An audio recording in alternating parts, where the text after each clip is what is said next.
Aku ini dari dulu tipe anak pemalu. Aku nggak punya banyak teman. Dan saat ibuku menikah lagi dan kami pindah ke kota lain, aku harus masuk ke sekolah baru. Gak ada yang bicara padaku di minggu pertama. Dan ini membuatku merasa sedih.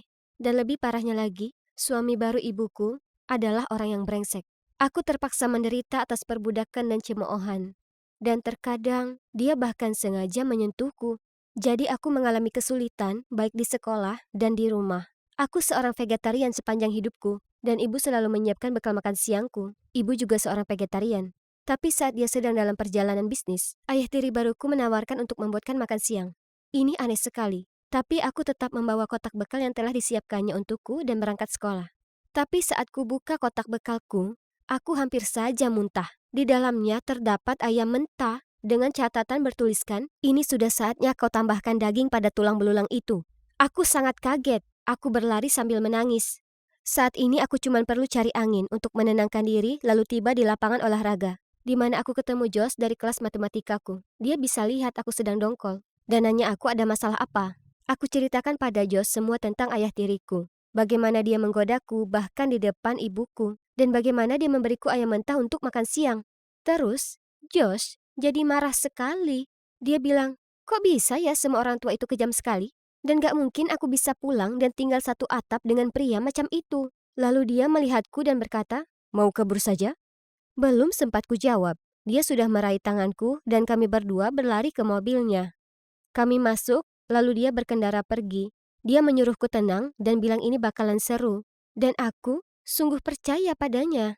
Kemudian, setelah 10 menit di jalan, aku sadar aku gak bawa tasku. Jadi aku bahkan gak bisa nelpon ibuku. Josh cuman ketawa dan bilang, lagian siapa sih yang butuh telepon? Lalu membuang miliknya keluar jendela. Lalu dia bilang ke aku, mobil itu mobil ibunya. Dan dia bawa tadi pagi meskipun tanpa izin.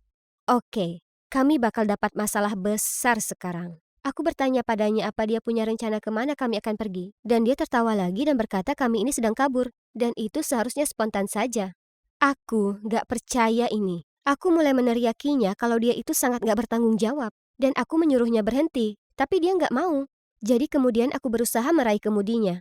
Dan tiba-tiba, mobilnya melaju lurus ke arah pohon. Kami menabrak dan itu semua salahku. Anehnya, Josh bahkan nggak marah. Dia bilang dia nggak peduli karena itu mobil ibunya dan beliau sudah membuatnya kesal akhir-akhir ini. Jadi itu pantas diterimanya. Ya ampun. Tapi sekarang gimana? Kami ini entah ada di mana. Dan gak satu pun dari kami yang punya uang. Dompetku ada di saku. Tapi yang kupunya cuma uang receh kembalian. Aku bahkan gak mau bicara dengan Josh. Dia ini bodoh sekali bikin aku kabur bersamanya.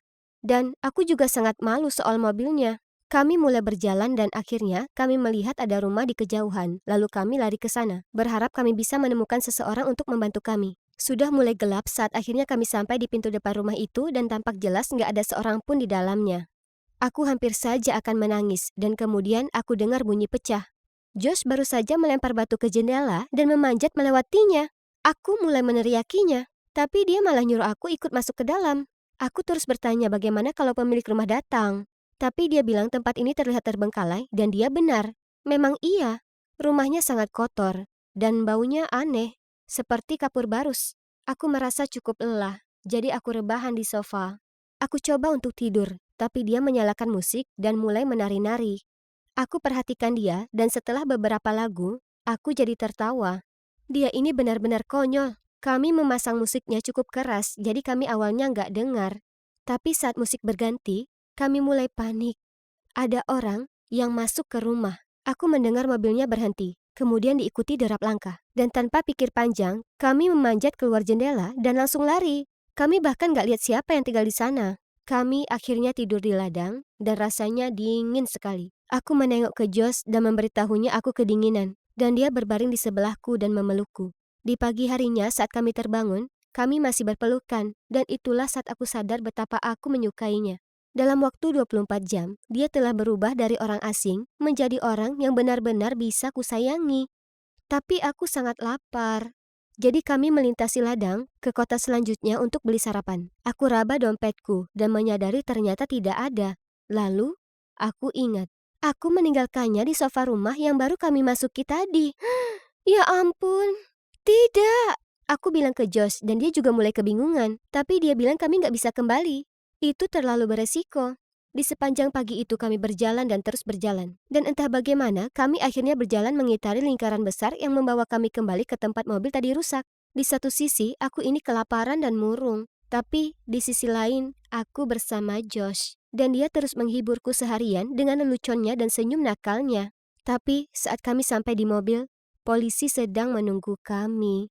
Josh mencoba lari, dan aku hanya teriak, "Maaf," pada polisi itu, lalu menangis. Aku cerita ke mereka kami nggak bermaksud melarikan diri. Dan polisi itu terlihat sangat bingung dan bilang sebenarnya mereka mencari kami karena mereka menemukan dompetku. Aku langsung merasa mual. Itu berarti mereka tahu kami telah menerobos masuk ke rumah tadi. Tapi bukan itu bagian terburuknya.